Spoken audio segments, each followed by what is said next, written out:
नमस्कार। महाराष्ट्र विधानसभा चुनाव की घोषणा अभी नहीं हुई है, किंतु माहौल पूरा राजनीतिक है। वहीं हर राजनीतिक पार्टी के संभावित उम्मीदवारों ने कमर कसनी शुरू कर दी है और अपने अपने दावे भी पेश करने शुरू कर दिए। और उसी के तहत हम बात कर रहे हैं नालासोपारा विधानसभा 132 की, जो उत्तर भारतीय बाहुल क्षेत्र माना जाता है। इस क्षेत्र से भी बड़ी तादाद में कुछ उत्तर भारतीय तथा अन्य लोगों ने भी अपने अपने दावे प्रस्तुत किए हैं और उसी सब के तहत आज हमारे समक्ष मौजूद है advocate Neha Dubey. Advocate Neha Dubey Bharatiya Janata party के स्थानीय पदाधिकारी, साथ ही अपनी बेबाकी के लिए भी जानी जाती हैं। नालासोपारा वसई-विरार शहर महानगर पालिका क्षेत्र अंतर्गत आने वाला नालासोपारा विधानसभा 132 उत्तर भारतीय बाहुल क्षेत्र है और इस क्षेत्र के उत्तर भारतीयों की जो भूमिका है, राजनीतिक तौर पर उस भूमिका से संबंधित जितने भी प्रश्न हैं, उन प्रश्नों का जवाब जानने के लिए हम सीधे तौर पर बात करेंगे एडवोकेट नेहा दुबे। नेहा जी नमस्कार। नेहा जी, नालासोपारा विधानसभा 132 जो उत्तर भारतीय बाहुल क्षेत्र माना जाता है, बड़ी तादाद में उत्तर भारतीय लोग यहाँ पे निवास करते हैं। माना जाता है कि सत्ता पर कोई भी काबिज रहेगा, उस सब के पीछे क्षेत्र के उत्तर भारतीयों की भूमिका को नकारा नहीं जा सकता। बिल्कुल। क्या कहना चाहोगे? खास तौर से बहुजन विकास आघाड़ी जो पिछले 25-30 सालों सत्ता पर काबिज है, उस सब के पीछे क्षेत्र के उत्तर भारतीयों की महत्वपूर्ण भूमिका रही। देखिए, उत्तर भारतीयों का 132 नालासोपारा विधानसभा पे एक अलग ही वर्चस्व रहा है, लेकिन 132 नालासोपारा विधानसभा का ये दुर्भाग्य रहा है कि आज तक यहाँ पर भारतीय जनता पार्टी ने अपना उम्मीदवार नहीं दिया था विधानसभा चुनाव में। तो क्योंकि भारतीय जनता पार्टी उम्मीदवार नहीं होने की वजह से यूटी में हर बार ये सीट जो है शिवसेना को दी गई थी और यूटी में हर बार ये सीट शिवसेना को देने की वजह से उत्तर भारतीयों का लगाव ज्यादा उस तरफ नहीं होने के कारण ये उनके पास मजबूरी थी कि किसको दिया जाए, तो वो लोग बहुजन विकास आघाड़ी को चुनते थे। लेकिन अब ऐसा नहीं है, जिसका जीता जागता एग्जाम्पल हम लोगों ने लोकसभा चुनाव में देखा कि जिस तरह से लोकसभा चुनाव में भरघोस वोटों से, बहुत जोर शोर से उत्तर भारतीयों ने जिस तरह से चुना भारतीय जनता पार्टी के उम्मीदवार को, हमारे माननीय सांसद डॉक्टर हेमंत विष्णु सावरा जी को, तो वो बताता है कि यहाँ पर अगर भारतीय जनता पार्टी आने वाले विधानसभा चुनाव में अगर भारतीय जनता पार्टी अपने कमल निशानी का चिन्ह लेके भारतीय जनता पार्टी का उम्मीदवार अगर यहाँ लड़ेगा और सक्षम उम्मीदवार अगर यहाँ लड़ेगा, तो यहाँ पर बदलाव निश्चिंत है। यहाँ पर 100% परिवर्तन होने वाला है। मतलब स्थानीय उत्तर भारतीयों की भूमिका इस चुनाव में महत्वपूर्ण होने वाली है। 100% ये हर बार रही है, क्योंकि जिस तरह से उत्तर भारतीयों को हर चुनाव में उत्तर भारतीयों को याद करना, हर चुनाव में उत्तर भारतीयों का मेड़ावा लगना, उनके लिए रंगारंग कार्यक्रम लगना, तो वो बताया जाता है। और आप देखते हैं कि हर चुनाव में बड़े बड़े उत्तर भारतीय कलाकारों को यहाँ बुलाया जाता है, चाहे सिनेमा के हो, चाहे कई कलाकारों को यहाँ बुलाया जाता है, उनको बुला के उत्तर भारतीय वोटरों को रिझाया जाता है। परंतु वोटर भी अब समझदार हो गए। वोटरों का, उत्तर भारतीय मतदारों का जो झुकाव है वो भारतीय जनता पार्टी के प्रति जितना है कि भारतीय जनता पार्टी को किसी एक्टर को बुलाने की जरूरत नहीं पड़ती है। वो मोदी जी की जो फैन फॉलोइंग है, मोदी जी हमारे ब्रांड एम्बेसिडर जो है, भारतीय जनता पार्टी का अगर कोई ब्रांड एम्बेसिडर है तो मात्र मोदी जी है। मोदी जी के आने से, और जब योगी जी आ जाते हैं हमारे क्षेत्र में प्रचार करने के लिए, तो वो ही एक बताता है कि उत्तर भारतीयों को जो वोट गिरते हैं, फिर तो मतलब वो जीत ही जीत है यहाँ पर।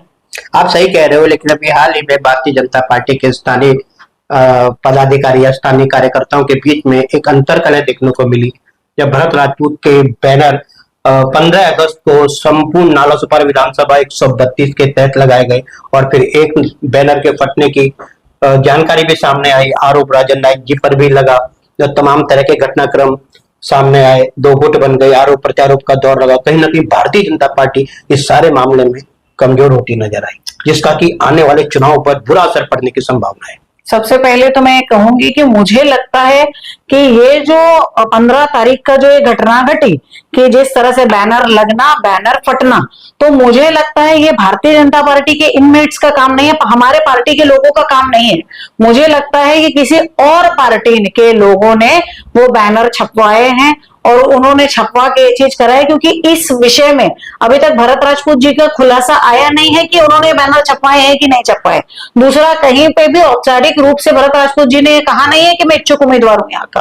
तो मुझे लगता है किसी अन्य पार्टी के लोगों ने ये किया है और मुझे नहीं लगता है राजन नाईक जी सीनियर सिटीजन है, वो मतलब सीनियर है, पार्टी के सीनियर नेता है यहाँ के क्षेत्र में, तो मुझे नहीं लगता है राजन नाईक जी भी इतना छोटा हरकत करेंगे बैनर फाड़ने की। उनको बैनर फाड़ने की जरूरत नहीं है, वो इतना छोटा काम करेंगे नहीं। तो मुझे ऐसा लगता है कि पार्टी के बाहर के कुछ लोग हैं जो इस तरह का काम कर रहे हैं, और भारतीय जनता पार्टी जो इस वक्त यहाँ पर मजबूती से खड़ी है तो उसको कम करने का ये लोग सोच रहे हैं। और मैंने कहा भी कि ये चुनाव के पहले ये जो चिक्कल फेंक आप लोग कर रहे हैं, तो पार्टी के अंदर आप ये सब मत करिए। मैंने एक वीडियो के माध्यम से कहा भी था कि पार्टी के अंदर ये कलह आप मत करिए, क्योंकि ये सब चुनाव के दौरान फिर ये सब आप ही के वीडियोज जो है वो बाहर वायरल होंगे।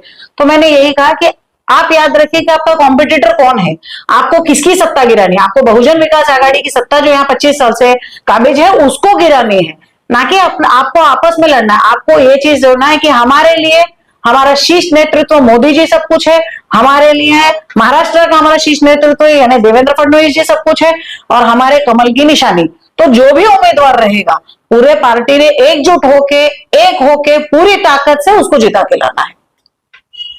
यहाँ पर जो उत्तर भारतीय बहुल क्षेत्र है, यहाँ पे अधिकांश उत्तर भारतीय चाहते हैं कि इस बार नालासोपारा विधानसभा 132 से कोई उत्तर भारतीय उम्मीदवार होना चाहेगा, लेकिन वह उत्तर भारतीय उम्मीदवार स्थानीय हो, नालासोपारा क्षेत्र का। क्या कहना चाहोगे? तो मैं तो उसके अंदर कहूंगी कि उत्तर भारतीय जनता पार्टी से सबसे प्रबल उत्तर भारतीय उम्मीदवार अगर कोई है तो मैं ही हूं, क्योंकि अगर देखा जाए तो कैंडिडेट के अंदर पढ़ी लिखी कैंडिडेट, उससे इंपॉर्टेंट ना कोई डमी कैंडिडेट हूं मैं, ना कोई एजेंट हूं मैं जो जाके बाकी जैसे कैंडिडेट्स को कहा जाता है, तो वैसे भी कैंडिडेट नहीं हो।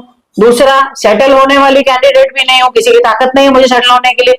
सबसे इंपॉर्टेंट महिला हूं, तो जिस तरह से नरेंद्र मोदी जी ने कहा है कि 33% महिला आरक्षण हम देंगे हर बार, तो अगर मान लीजिए मैं चुनाव लड़ती हूं तो 33% आरक्षण महिला वाला भी हो जाता है। तो और रही बात उत्तर भारतीयों में सबसे प्रबल सुरेश दुबे जी की लड़की होने के नाते, दुबे परिवार के होने के नाते, उसके अलावा पर्सनल लेवल पे जो मेरे सारे उत्तर भारतीयों से कनेक्शन है, मतलब मैं तो सिंपल कहती हूँ कि इतना जगह होने से अच्छा 3 उम्मीदवार लो, चाहे वो बहुजन विकास आघाड़ी का हो, चाहे भारतीय जनता पार्टी का हो, चाहे शिवसेना गुट का हो। तीनों जन को कुछ सम्मान्य परिवार है वसई और विरार के, नालासोपारा के, उनके घर ले जाइए, उनको बोले भाई ये 3 उम्मीदवार है, 3 में से किसको चुनना है आप बोलिए, जिसको बोलेंगे वो फाइनल, जिसमें से मैं एक हूं मुझे लेके जाएंगे। मैं यहाँ नाम में गिना दूंगी तो बहुत लोगों के धंधे बंद हो जाएंगे, तो मैं कैमरे में लोगों का नाम नहीं ले सकती, मेरी वैसी प्रॉब्लम है। लेकिन गारंटी है अगर मैं खड़ी हूं, देखिए कैसा है, मतदार सोचता है कि हमको कैंडिडेट कैसा चाहिए, हमको दलाल कैंडिडेट नहीं चाहिए। वो लोग सोचेंगे अरे चोर है, चोर से तो मतलब दलाल है, दलाल को चुनने से अच्छा चोर को ही चुनो, तो फिर वो लोग चोर को ही चुन लेंगे। तो अगर दलाल कैंडिडेट रहेगा तो नहीं हो पाएगा, डमी कैंडिडेट रहेगा तो भी नहीं जीतेगा। चुनाव लड़ना और चुनाव जीतना एक स्ट्रैटेजी होती है, उसके लिए पूरे स्ट्रैटेजी के तहत ही हम उसको जीत सकते हैं।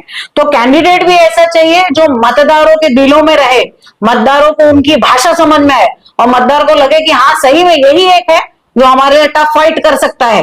उनको मालूम है डिंग डोंग कैंडिडेट है तो डिंग डोंग करने वाले चलने वाले है नहीं, और अगर वैसे कैंडिडेट देंगे तो हार जाएगी। लेकिन अगर कड़क कैंडिडेट, सही कैंडिडेट देंगे तो 100% भारतीय जनता पार्टी आने वाले समय में 132 नालासोपारा विधानसभा से जीत के आएगी। मतलब आप चुनाव लड़ने की इच्छुक हो? 100% मैं इच्छुक हूं, और मैं किस हिसाब में कम हूं, manpower wise, muscle power wise, हर हिसाब में ये मैं सक्षम हूं। और अगर पॉलिटिकल रणनीति देखा जाए तो वो भी मैं बहुत अच्छे से बना सकती हूँ, और मेरी तैयारी है पूरी तरह से लड़ने की। अगर पार्टी ने मुझे ये दायित्व दिया, पार्टी ने मुझे अगर जिम्मेदारी दी, तो 100% मैं यहाँ से जीत के आऊंगी। अगर भारतीय जनता पार्टी की ओर से आपको नालासोपारा विधानसभा 132 का उम्मीदवार बनाया जाता है, तब आपके संभावित मुद्दे कौन कौन से होंगे, क्या रणनीति आपकी होगी? मैं आपसे कहती हूँ वसई तालुका में ऐसा कौन सा मुद्दा है जो नहीं है, और ऐसा कौन सा मुद्दा है जो मैंने नहीं उठाया है। हर विषय, हर ऐसा नहीं कि हम सिर्फ चुनाव के दौरान उठाते हैं, हम हर बार उठाते हैं। जैसे अगर मैं हाल ही में आपको कह दूं कि 30 जुलाई को हमने एक मुद्दा उठाया था, जो वंदनीय बाला साहेब ठाकरे आपला दवाखाना, जो कि लोकसभा चुनाव के पहले बन के रेडी था, परंतु उसका उद्घाटन नहीं हो रहा था उस नाम की वजह से। आज देखिए 30 जुलाई को हमने वो मुद्दा उठाया, उस मुद्दा को लेकर हम जोर शोर से लड़े, हमने लेटर के थ्रू भी बहुत सारी कंप्लेंट की, और ये रिजल्ट ये आया कि 15 अगस्त को वो चालू हो गया। जितने सेंटर्स थे सब चालू हो गए। हालांकि नाम बदल दिया गया, परंतु मेरा ये है कि गरीब जनता को उसकी सुविधा मिली कि नहीं मिली, तो गरीब जनता को सुविधा मिली। उसके अलावा फ्लाईओवर का मुद्दा हमने उठाया है कि भाई सिडको के टाइम से वो फ्लाईओवर पास है, आज तक क्यों नहीं हो रहे। तुरंत एक जीआर पास हुआ जिसमें हमको फ्लाईओवर मिल गए, तो वो फ्लाईओवर का भी विषय। और मैंने कौन सा मुद्दा नहीं उठाया, मैं हर एक विषय उठाती हूँ। आज अगर आप देखेंगे, अगर हमारे क्षेत्र में सबसे पहले शुरुआत से लेकर अंत तक बोलती हूँ, शुरुआत में हमारे पास अच्छे मल्टी स्पेशलिस्ट गवर्नमेंट हॉस्पिटल नहीं है।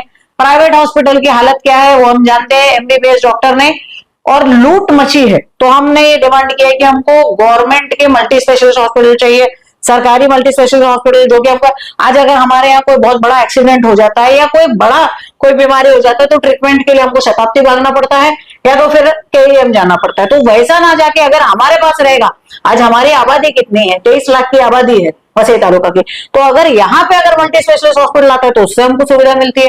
उसके अलावा तो स्त्री रोग के लिए भी काफी सारे सुविधाएं हो जाएगी। उसके अलावा जब स्कूल नहीं है, अगर मान लीजिए कोई बच्चा बड़ा होता है तो स्कूल जाएगा, हमारे यहाँ स्कूल नहीं है, सरकारी स्कूल, अच्छी सरकारी स्कूल नहीं है, प्राइवेट स्कूल में डोनेशन और फीस के नाम पे, एक्स्ट्रा करिकुलर एक्टिविटी के नाम पे लूट लगी है। तो हमारे यहाँ सरकारी स्कूल नहीं, आज कितना बड़ा दुर्भाग्य है कि यहाँ के विधायक 25 साल से राज कर रहे हैं, महानगर पालिका में उनकी सत्ता होने के बावजूद भी आज तक हमारे पास वीवीएमसी का एक भी सरकारी स्कूल नहीं है। जबकि हम लोग हर बार ये राइट टू एजुकेशन के तहत हम लोग जो है हर बार जो है फीस भर रहे, एजुकेशन का फीस भर रहे हैं, लेकिन हमको वो मिल नहीं रहा है। उसके अलावा अगर हम थोड़ा और आगे जाते हैं तो रोड रास्ते की हालत तो आप देख ही रहे हैं पूरी तरह से। क्यों? क्योंकि टेंडर किसका है, तो उनके ही लोगों का टेंडर है। पैच वर्क का काम बोल के डबल से डबल पैसे लूटे जा रहे हैं। तो हमारे पास ना रोड रास्ता है, लाइट की सुविधा नहीं है। हर चुनाव में बोला जाता है अगर तुमने यहाँ वहां वोट दिया तो लाइट नहीं रहेगा। पानी की सुविधा नहीं है, पानी लोगों की समस्या है। बारिश में लोगों के घरों में गंदा पानी घुस जाता है और पीने को पानी नहीं है, नहाने को पानी नहीं है, वैसे वाली समस्या। तो विषय की कमी वसई तालुका में है ही नहीं, मुद्दों की कमी वसई तालुका में है ही नहीं। A to Z मुद्दे हैं, लेकिन मुद्दे उठाने वाला चाहिए। फालतू आपस की लड़ाई करने से अच्छा मुद्दों पे बात करो ना। मैं तो कहती हूँ यहाँ के जो विधायक है उन्होंने क्या किया है इतने साल में, कुछ नहीं किया। खाली वो बोलते हमने इतना पैसा लाया उतना पैसा लाया, लेकिन जमीन पे क्या किया? लोग तो त्रस्त है ना आज भी। आज आप देख रहे हैं कि जब भी उन्होंने प्रेस मीट लिया था, प्रेस मीट के अंदर ही उसने एक आदमी ने कहा कि मेरी वाइफ का मिसकैरेज हो गया बाइक से जाते हुए क्योंकि रास्ते इतने खराब थे। क्या विधायक का, ये विधायक की भूमिका, विधायक जवाब ही नहीं दे पाया। तो अगर तुम्हारे रहते जो बच्चा जन्म लेने वाला है उसके पहले ही बच्चा खत्म हो जा रहा है तो तुम काहे के विधायक जब तुम लोगों के लिए नहीं हो। तो मेरा ये कहना है कि मुद्दे यहाँ कम नहीं, मुद्दे बहुत है। और बेशक अगर मुझे उम्मीदवारी मिले तो मैं मुद्दों पे बात करूंगी और 100% मुद्दों के ऊपर ही लड़ूंगी। आप कहते हो कि मैं उत्तर भारतीय सक्षम उम्मीदवार हूँ, क्या आपको लगता है कि सिर्फ आप उत्तर भारतीयों के मतों के आधार पर ही जीत पाओगे या यहाँ क्षेत्र में रहने वाले सभी वर्गों के, सभी धर्म के लोगों का समर्थन और सहयोग भी आपको मिल पाएगा? 100% मिलेगा।